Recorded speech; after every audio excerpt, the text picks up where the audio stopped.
सुन साहिबा सुन, प्यार की धुन। नीली नीली आंखों वाली वो लड़की, राधा एक मीरा। आकर्षक कदकाठी, चेहरे पर गजब की मासूमियत, एक ऐसी खूबसूरत अदाकारा जिन्हें अपनी जिंदगी में शोहरत उस दर्जे की नसीब हुई जिसे किसी पैमाने पर तोल पाना मुश्किल था। राम तेरी गंगा में खो गई। नीली आंखें और चेहरे की मासूमियत के चलते बहुत छोटी उम्र में ही बॉलीवुड ने उन्हें अपना लिया था। गंगा ये तेरी है, फिर कैसी देरी है, आजा रे। लेकिन आज वही बेहद खूबसूरत अदाकारा क्यों सिर्फ तस्वीरों में ही सिमट कर रह गईं?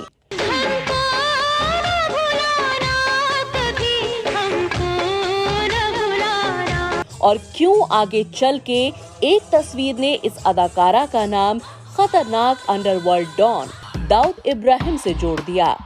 नहीं, ऐसी तो कोई बात नहीं। नमस्कार, आज के इस अपने शो में हम बात करने वाले हैं खूबसूरत, मासूम और चुलबुली सी एक लड़की की, जिसके झरने में नहाते हुए दिए एक सीन की बदौलत बॉक्स ऑफिस के सारे समीकरण को बिगाड़ दिया था और कैसे कपूर खानदान में इनकी वजह से फूट पड़ गई थी और कैसे ये अपने छोटे से फिल्मी सफर में सफलताओं के शिखर पर पहुंची, कैसे ये एक दिन बॉलीवुड से अचानक गायब हो गईं।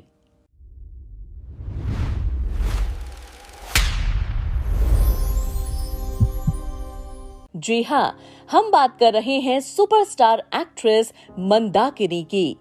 ये कैसे मेरठ से मुंबई तक पहुंची और कैसे फिल्मों में इनकी शुरुआत हुई। कुछ तो बनकर दिखलाएंगे, वो करिश्मे कर जाएंगे। मंदाकिनी का जन्म 30 जुलाई 1963 को उत्तर प्रदेश के मेरठ शहर में हुआ था। मंदाकिनी का असली नाम यास्मीन जोसेफ है। मंदाकिनी के पिता जोसेफ एक ब्रिटिशर्स थे और मां का ताल्लुक मुस्लिम धर्म से था। मंदाकिनी को नीली नीली आंखें और चेहरे की मासूमियत के चलते बहुत छोटी सी उम्र में ही फिल्मों में काम करने का मौका मिल गया, लेकिन उनका ये फिल्मी सफर इतना आसान भी नहीं था।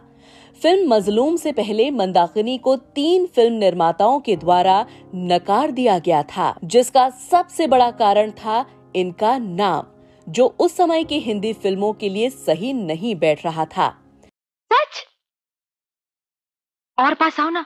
इसीलिए जब मंदाकिनी ने मजलूम फिल्म के ऑडिशन को पास किया तो फिल्म की प्रोड्यूसर रंजीत बरके ने इनका नाम बदलकर पहले माधुरी रखा, लेकिन माधुरी नाम से पहले ही एक और हीरोइन थी, तो फिर इनका नाम सोचा गया और सोच समझकर इनके आकर्षण के हिसाब से इनका नाम मंदाकिनी रखा गया और इस तरह ये यास्मीन जोसेफ से बन गई बॉलीवुड की मंदाकिनी।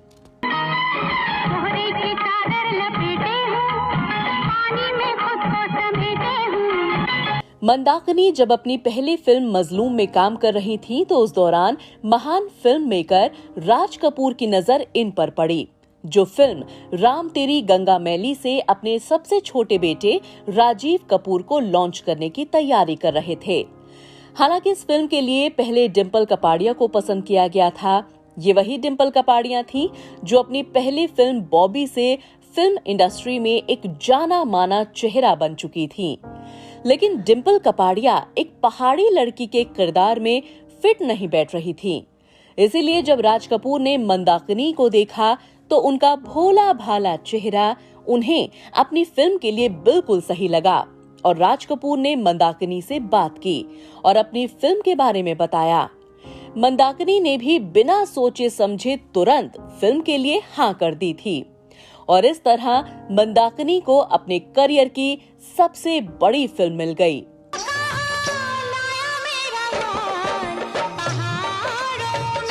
राम तेरी गंगा मैली फिल्म जब रिलीज हुई तो इस फिल्म ने कामयाबी के सभी रिकॉर्ड्स को तोड़ दिया और बॉक्स ऑफिस पर कमाई के नए आयाम बनाए। इस फिल्म ने मंदाकिनी को रातों रात एक सुपरस्टार बना दिया। फिर बात चाहे इनकी मासूमियत की हो या फिर इस फिल्म में दिए गए इनके कुछ बोल्ड सीन्स की।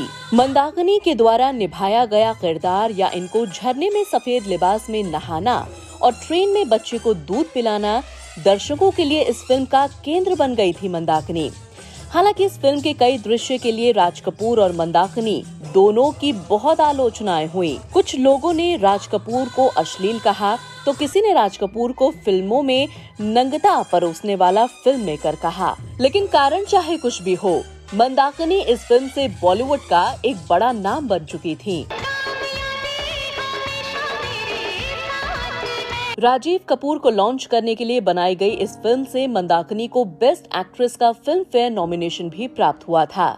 इसके बाद मंदाकिनी को कई बड़े अभिनेताओं के साथ मुख्य भूमिकाओं में फिल्मी पर्दे पर देखा गया, जिसमें साल 1987 में आई फिल्म डांस में मिथुन चक्रवर्ती के साथ काम करने का मौका मिला और उसके बाद कहाँ है कानून में आदित्य पंचोली और प्यार करके देखो में गोविंदा जैसे बड़े नामों के साथ काम करने का मौका मिला। मंदाकिनी को 1987 में रिलीज फिल्म लोहा और 1986 की फिल्म आग और शोला में देखा गया, जिसमें कई बड़े अभिनेताओं ने भी काम किया था, लेकिन कोई भी फिल्म उतनी सफलता हासिल नहीं कर पाई थी जो मंदाकिनी की पहली फिल्म को हासिल हुई थी।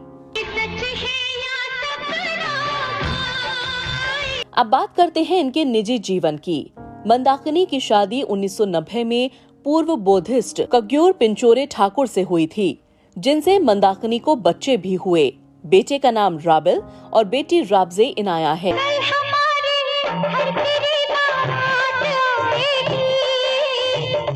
जैसे जैसे समय आगे बढ़ता गया, धीरे धीरे फिल्म निर्माताओं के जहन से भी मंदाकिनी की वो छवि दूर होने लगी जो उन्होंने फिल्म राम तेरी गंगा मैली में देखी थी। इसलिए इसका नतीजा ये हुआ कि मंदाकिनी को फिल्म तेजाब जैसी बड़ी फिल्म में छोटा सा किरदार निभाने का मौका मिला। कमांडो और तकदीर का तमाशा जैसी फिल्मों में भी मुख्य भूमिका में उन्होंने काम किया। मंदाकिनी ने अपने फिल्मी सफर में कुछ तेलुगु फिल्मों में भी काम किया था, जिसमें सिंहासनम और भार्गव रामदूत शामिल हैं।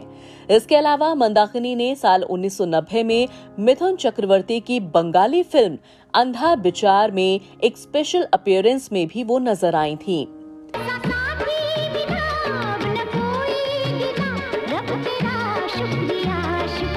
राज कपूर की फिल्म राम तेरी गंगा मैली हो गई ने बॉक्स ऑफिस पर सुपर हिट कमाल धमाल मचाया, तो इस फिल्म से मिली शोहरत और नाम ने कपूर खानदान में फूट भी डाल दी, जिस वजह से खानदान में भारी गृह कलेश शुरू हो गए।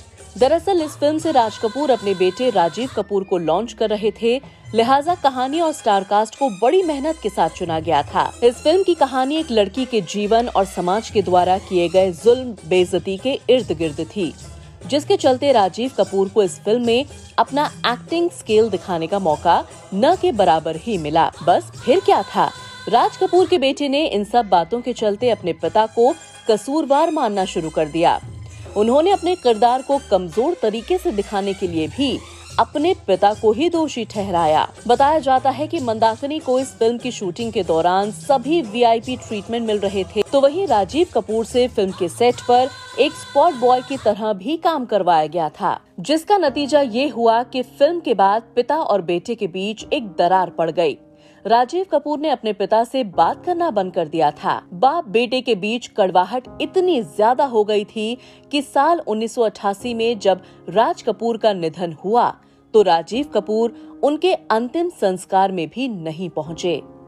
सामने से हट जाइए पिताजी, वरना दुनिया कहेगी एक बेटे ने अपने बाप को मार डाला। इसके बाद साल 1994 में अचानक कुछ तस्वीरों के सामने आ जाने ने मंदाकिनी के करियर को खत्म कर दिया था। दरअसल ये तस्वीरें दुबई में खेले गए एक क्रिकेट मैच के दौरान की थी। इस फोटो में मंदाकिनी के साथ जो शख्स था वो था भारत का सबसे बड़ा भगोड़ा और खूंखार अपराधी दाऊद इब्राहिम, जिसको भारतीय सरकार ने आतंकवादी घोषित कर रखा है।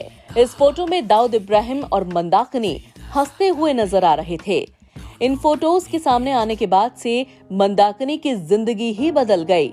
बॉलीवुड में इसके बाद इन दोनों को लेकर काफी बातें होने लगी। मंदाकिनी और दाऊद के रिश्ते की बात आग की तरह पूरे देश में फैल गई। इसके बाद लोगों का नजरिया मंदाकिनी के लिए बिल्कुल बदल गया। उनके बारे में कई तरह की बातें होने लगी, जिनमें से कुछ लोगों के द्वारा कहा गया कि मंदाकिनी दाऊद इब्राहिम की गर्लफ्रेंड है, तो कुछ ने कहा कि मंदाकिनी ने दुबई में जाकर दाऊद से शादी कर ली है। फिल्मी गलियारों में ये खबरें भी उड़ने लगी थी कि दाऊद के कहने पर ही बहुत सी फिल्मों में मंदाकिनी को हीरोइन के तौर पर लिया गया था, जिसमें फिल्म राम तेरी गंगा मैली का नाम भी शामिल था। इस फिल्म के बारे में कहा गया है कि इस फिल्म में डिम्पल कपाड़िया को छोड़कर मंदाकिनी को दाऊद के कहने पर ही कास्ट किया गया था। कुछ तस्वीरों और खबरों ने मंदाकिनी के करियर की रफ्तार को एकदम से खत्म कर दिया, जिसके चलते साल 1996 में आई फिल्म जोरदार के बाद ये अदाकारा फिल्मी दुनिया से गायब हो गई थी। जी नहीं, और किसी को पता नहीं था।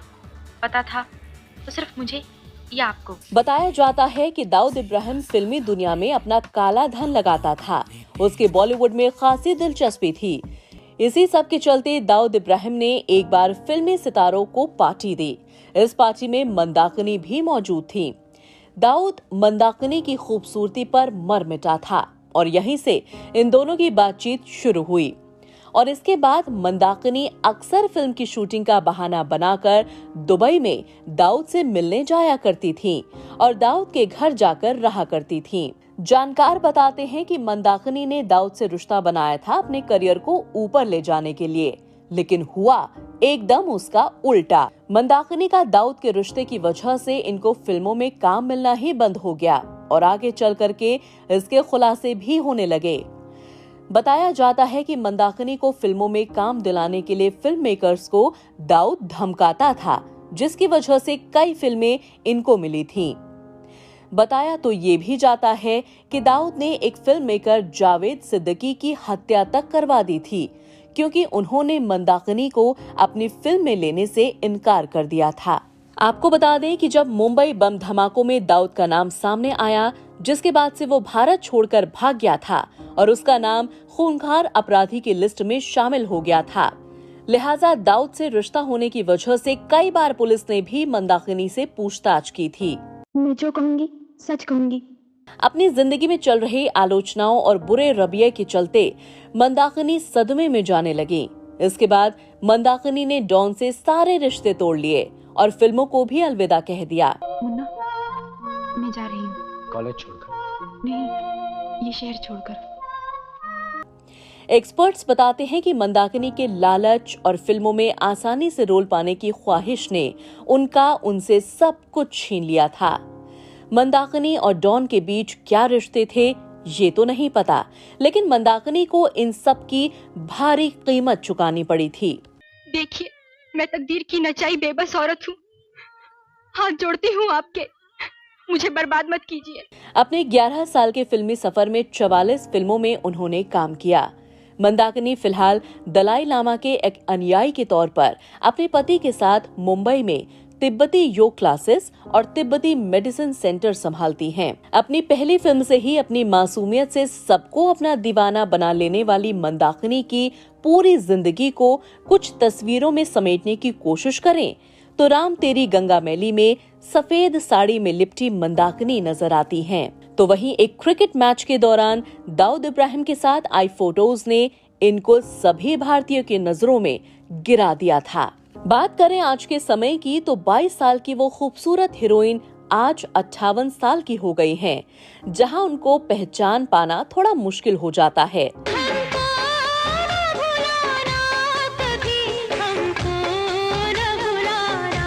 आज का ये शो आपको कैसा लगा? मंदाकिनी को लेकर बनाया गया हमारा ये शो आपको कैसा लगा? अपनी राय कमेंट बॉक्स में आप हमें दे सकते हैं। नए रोचक किस्सों के लिए आप हमारा चैनल सब्सक्राइब भी कर सकते हैं। धन्यवाद।